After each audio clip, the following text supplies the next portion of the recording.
금소법으로 강화되는 금융 소비자 권리 이야기 제6화 금융 분쟁 어떻게 해결할 수 있나요?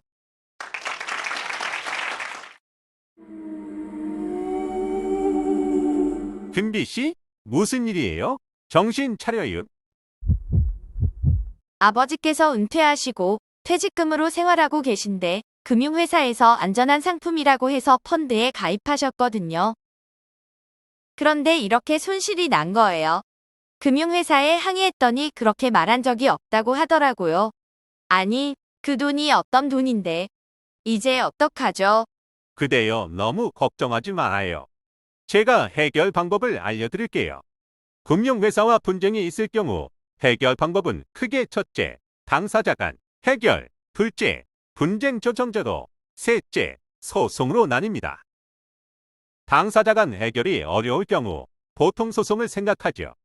하지만 소송은 비용과 시간 면에서 큰 부담이 됩니다. 아무래도 그렇겠죠.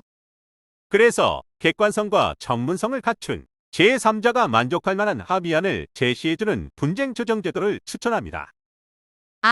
그럼 분쟁 조정은 어떻게 이루어지나요? 어렵지 않아요.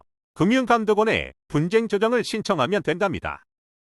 분쟁 조정 신청 방법 국번 없이 1332 2 금융민원센터 금융감독원 본점 지점 방문 또는 우편 분쟁 조정을 신청하면 금융감독원이 사건을 직접 처리하거나 합의를 공고하게 됩니다. 중요한 사안이거나 당사자 간 합의에 도달하지 못한 건으로서 위원회 검토가 필요한 경우는 분쟁조정위원회에서 논의가 이뤄집니다. 안녕하세요. 금융소비자 보호를 위해 발로 뛰는 금융감독원입니다.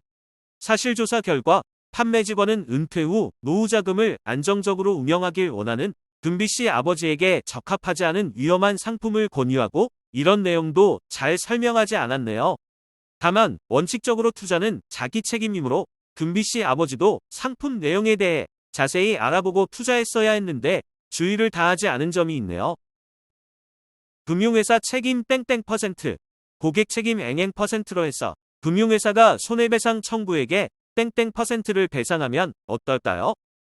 저희는 좋습니다. 여기서 합의를 못하면 어떻게 되나요? 전문가로 구성된 위원회에서 논의할 필요가 있다면 분쟁조정위원회로 사건이 보내져 조정안을 받게 됩니다. 고객이 투자 위험을 간과하긴 했지만 판매 직원이 펀드의 위험을 명확히 설명하지 않았고 투자 설명서도 주지 않았으므로 금융회사의 책임을 50%로 하여 배상하는 걸로 결정합니다.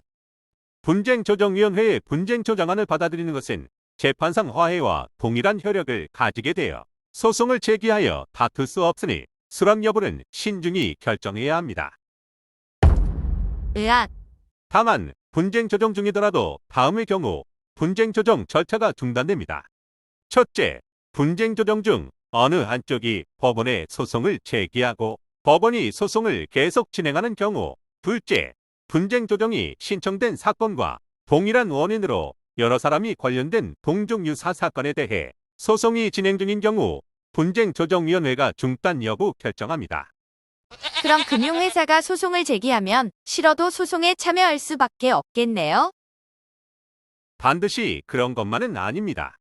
금소법은 소액 사건의 경우 분쟁 조정이 이뤄지는 동안 금융회사가 소송을 제기할 수 없도록 하고 있습니다.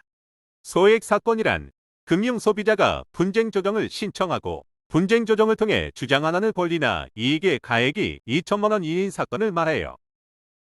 그럼 저희 아버지는 소송 걱정 없이 분쟁 조정을 신청할 수 있겠네요? 그리고 하나 더, 입증 책임 전환이 있습니다. 금융회사가 금융상품 판매 시 설명 의무를 위반하여 손해가 발생한 경우 금소법 제정 전에는 금융소비자가 금융회사의 고의 및 과실 여부를 입증해야 했지만 제정 후에는 금융회사가 입증하도록 바뀌었습니다. 그럼 금융소비자는 설명의무 위반에 대해 손해배상 청구할 때 아무것도 안 해도 되나요? 그렇지는 않아요. 고의 과실이 없다는 점은 금융회사가 입증해야 하지만 손해가 금융회사의 설명의무 위반 때문에 발생했다는 점은 금융소비자가 입증해야 합니다. 좋아요. 그럼 지금은 금융회사가 상품을 잘못 판매했다는 증거를 모아 볼래요. 하지만 증거는 전부 금융회사가 가지고 있을 텐데 어쩌면 좋을까요? 걱정 끄. 금소법은 분쟁 조정이나 소송 목적에 한해 금융회사가 가진 자료의 열람을 요구할 수 있는 금융소비자 권리를 보장하고 있습니다. 분쟁 조정을 신청했는데 해당 상품 가입 당시의 녹취 자료와 상품 설명서를 받아볼 수 있을까요? 네, 준비해 드리겠습니다. 와, 금융회사에서 자료를 받았어요. 이렇게 자료 열람 요구권을 행사하면 8일 이내로 자료를 받을 수 있답니다. 휴, 금융회사의 잘못된 판매 행위로 피해를 입었을 때 구제받을 수 있어 다행이지만 너무 힘드네요. 역시 금융상품에 가입할 때는 꼼꼼히 살피고 신중히 선택하는 게 가장 중요한 것 같아요.